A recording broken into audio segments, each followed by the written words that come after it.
అన్న సంతోష్ వచ్చిందే. Hi Shiva. Hi Santosh, నేను సడన్గా మా ఇంటికి వచ్చినది. శివ, ఇంత ఉంది అన్వేషణ కలిసిన, మళ్ళీ ఏదో గొడవ అయిందటగా, చెల్లెని ఇంటికి తీసుకొచ్చినావటగా. ఏం ఫ్రెండ్ మీ ఫ్రెండు? మా చెల్లె కడుపు నొప్పితో బాధపడుతుంటే తీసుకుపోయి చూపించేది కాకుండా ఇంకా ఎందుకు వచ్చినావు, దేనికోసం వచ్చా ఎక్స్ట్రా మాట్లాడుతుండు. సరే, మనకు వాని గురించి తెలిసిందే కదా, వాడు ఏదో అన్నాడు అయిపోయింది, కానీ నువ్వు చెల్లెని ఎందుకు ఇంటికి తీసుకొచ్చినావు? అక్కడే ఉంచితే అయిపో కదా. ఇక డాక్టర్ ఏమో మా చెల్లెకి 1 రోజులు రెస్ట్ తీసుకోమని చెప్పిండు. మా బావాన్ని తీసుకుపోతున్నా, మా బావ ఏమో ఇక్కడ తీసుకొచ్చినావు అని అంటుండు. ఆడు ఉంచితే దానికి ఏమైందని భయంతో మా ఇంటికి తీసుకొచ్చిన సంతోష్. సర్లే, ఇక ఇప్పుడు చెల్లెకి హెల్త్ ఎట్లున్నది? ఇప్పుడు ఇంటికి తీసుకురావడం వల్ల ఇంకా గొడవలు ఎక్కువైతున్నాయి కదా. మా బావతో గొడవ పెట్టుకోవాలని నాకు ఉండదు సంతోష్. నేను మంచి మాటగానే బాగున్నారు అని చెప్పి అడిగిన, కాకపోతే ఆయన ఇష్టం ఉన్నట్టు మాట్లాడుతున్నాను సంతోష్. సరే, గొడవ అయింది, ఇంటికి తీసుకొచ్చినావు, కానీ మొన్న వాడు ఇంటికి వచ్చినప్పుడు ఏదో విడాకులు ఇది అది అన్నావంట కదా. సంతోష్ మా బావ అని చెప్పి ఆయన మంచి రెస్పెక్ట్ ఇచ్చి మేము మంచిగా చూసుకుంటుంటే మమ్మల్ని లెక్క కూడా లెక్క చేస్తాడు. సరే, అది వదిలేయి. మా ఇంటికి వచ్చి ఇష్టం తాగొచ్చి మా చెల్లెను మా ముందే ఇష్టం మాట్లాడితే ఎట్లా కూడా చెప్పి సంతోష్ నువ్వు. అందుకే సంతోష్ వాళ్ళతో విడాకులు ఇద్దాం అనుకుంటున్నా. చెల్లె నువ్వు చెప్పావు ఏమైందని.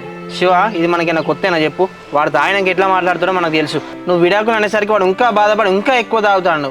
మీరు అన్నది కరెక్టే సంతోష్, మా అన్న అట్లా మాట్లాడు తప్పే, కానీ మా అక్కకి అట్లా కడుపు నొప్పి లేచి ఉన్నప్పుడు హాస్పిటల్ తీసుకుపోతే మా బాగుండేందుకు? వాడు తాగి ఉన్న పానం కదా, మనకి శాతం కాకనే మీకు చెప్పిండు. నువ్వు ఇంటికి వచ్చి చెల్లెని హాస్పిటల్ తీసుకుపోయి దింపుతా అయిపోయి, నువ్వు ఎందుకు అట్లా ఇష్టం ఉన్నట్టు మాట్లాడినావు? చెల్లె చూసినావానే, నేను బావని ఒక్క మాట కూడా మాట్లాడలేదు, కానీ సంతోష్కు నేను మా ఇష్టం ఉంటే మాట్లాడి చెప్తానట.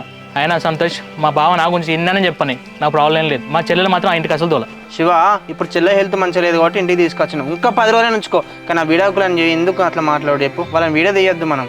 నాకు కూడా వాళ్ళకి విడాకులు ఇప్పించాలని లేదు సంతోష్. నా చెల్లె ఒకప్పుడు మంచిగా ఉండే, ఈ రందితోనే సగం అయింది. సరే, నాకు అర్థమవుతుంది. సార్, చెల్లి ఉంటే చెల్లెని రమ్మంటావు, ఒకసారి చెల్లెతో మాట్లాడతా, వాడు మస్తు బాధపడతాడు. మా బావ బాధపడుతుంటే నేను నమ్మ సంతోష్. అయినా కూడా నేను ఎంకేసుకొస్తాను నువ్వు ఫస్ట్ ఆఫ్ ఆల్. ఆయన మా చెల్లి ఇప్పుడు పడుకున్నావు సంతోష్. సరే, చెల్లె హెల్త్ సెట్ అయినాక నువ్వే ఇంటికాడ వచ్చి డ్రాప్ చేయరా చెల్లెను? లే సంతోష్, మా చెల్లెని తీసుకొచ్చి అక్కడ పడగొట్టాను. ఆయన మాత్రం నమ్మకం అయితే నాకు లేదు. ఇక వెళ్తారు కదా విడాకులు ఇప్పిస్తాను నేను, ఇది మాత్రం ఫిక్స్.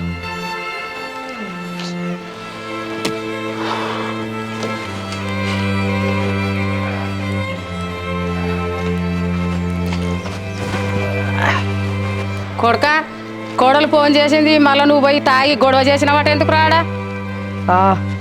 బరాబరి వాళ్ళ ఇంటికి పోయి రుళ్ళు చేస్తే అయితే ఏంది? ఆ బామ్మరిది కాడట నాకున్ను దానికి ఇద్దరికి కలిపి విడాకులు ఇస్తారట. నువ్వు మంచుకుంటే వాళ్ళు ఎందుకు అంటారా నిన్ను? తెల్లారులైతే తాగుడు, దాన్ని కొట్టుడు, తిట్టుడు, అవగారింటికి బొమ్మానుడు, మరి ఇక విడాకులు చెప్పితే వాళ్ళు ఏం చేస్తారా ఇక నిన్ను? ఇస్తే ఏనిది అమ్మ, నేను కూడా నా పీడ పోయింది అనుకుంటా. నాకు ఏం కుదిరిస్తాందే దాన్ని చేసుకున్న తర్వాత వాళ్ళ కుటుంబము అది ఏం చేసిందని చెప్పి పోనీ నీ అవ్వ ఏదైతే అదే. నువ్వు గట్లెందుకు అంటానవరా? కోడలు కాక నువ్వు ఎన్ని వేషాల పడ్డా కానీ భరించుకుంటూ ఉంటున్నది. ఇంకోళ్ళు అయితే పడున్నారా? అదే అమ్మా, ఇప్పుడు అది పడతలేదు కాబట్టి కదా వదిలేసిపోయింది. వాళ్ళ అన్ననేమో విడాకులు ఇస్తా అన్నాడు మాకు, గంతే. మరి ఇంకొకరు జోలు ఎందుకు ఇస్తానో మళ్ళా? కొడుక, గట్లెందుకు అనుకుంటానవరా? ఒకసారి కోడల దగ్గరికి పోయి దానికి చెప్పి నువ్వు ఇంటికి తీసుకొని రాపోరా. అదిగాక భరిస్తుంది, ఇంకోళ్ళు అయితే అది కాకపోరు. నేను దాని ఇంటికి పోయి దాన్ని తీసుకొని రావాలన్నా? దీనికి బదులు ఇంట్లో ఆ ఉల్లిగడ్డలకు వచ్చే కత్తి ఉన్నది చూసినావారే, అది తీసుకొచ్చి నా తలకాయ కోసుకోవాలని చెప్పేశాను. కోసుకుంటా కానీ దాని ఇంటి మొక్కన పోయేది లేదు, మళ్ళీ దాన్ని తీసుకొచ్చేది లేదు. గంతగానం తాగినవారా కొడుక? తలకాయ తెలుస్తలేదు, మెడ తెలుస్తలేదు. అరే నీకు ఉల్లిగడ్డల కత్తితో తలకాయ కోసుకుంటావారా? ఇవాళన్నింటే ఇజ్జతి పోతుంది.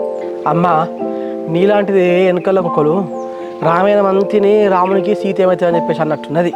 నేను ఏమన్నానే, సావైనా సత్తే కానీ దాని ఇంటికి పోయి దాన్ని తీసుకురాని అని చెప్పేసి అంటే మెడకాయే తలకాయే కత్తి అంటవేందే నువ్వు? అట్లా కాదురా కొడుక, కోడలు అందరాసంటిది కాదురా. అది నువ్వు ఎన్ని చేసినా అర్థం చేసుకుంటా అంది. ఒక్కసారి ఫోన్ చేసి మాట్లాడలేకుంటే ఒకసారి పోయన్నారా, దానికి కడుపు నొత్తంది అనిపోయింది. నీ ఎవరైనా చూస్తా అంటే మీరు అత్త కోడలు లెక్క అవుపడతలేరే, తల్లి బిడ్డలు లెక్క అవుపడతారు. నాకు అర్థమైతలేదు కానీ నీకు దాని మీద అంత ప్రేమ ఉంటే ఆ బీరువాలకి 2 చీరలు పెట్టుకొని దాని ఇంటికి పోయి వారం రోజులుగా 10 రోజులు ఉండి రాపో. నీ అవ్వ నన్నైతే గెలకకి అప్పుడే కాబో దాన్ని పండుకొని